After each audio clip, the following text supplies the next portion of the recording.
আসসালামু আলাইকুম ভিউয়ার্স, আজকে আপনারা লাগে একটা বেগুনের রেসিপি লইয়া আইলাম। ওই দেখো বেগুনটা কাটি লিছি, এখন দই লিলাম, 2 টুকরা হরি হরি বেগুনটা কাটছি। এখন হলুদ 1 চামচ, মরিচের গুঁড়া 1 চামচ দিয়া বালাই টিকা আদি মাখাই লিমু। লবণ দিলাম, অল্প তেল দেয়া লরির মাঝে ভাজমু।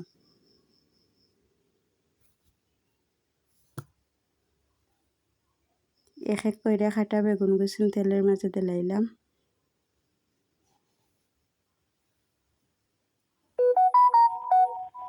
উল্টায়া পাল্টায়া সুন্দর হইরা ভাজিলিম।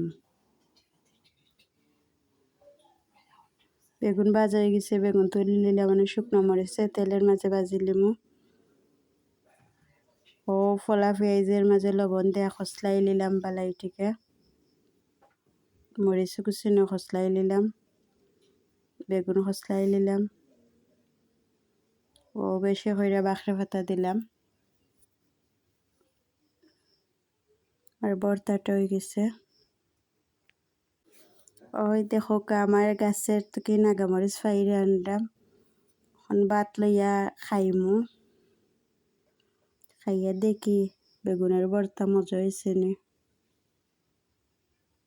যে মজা হয়েছে ভর্তাটা, আপনারা বাসাতে একবার বানাইয়া দেখবা।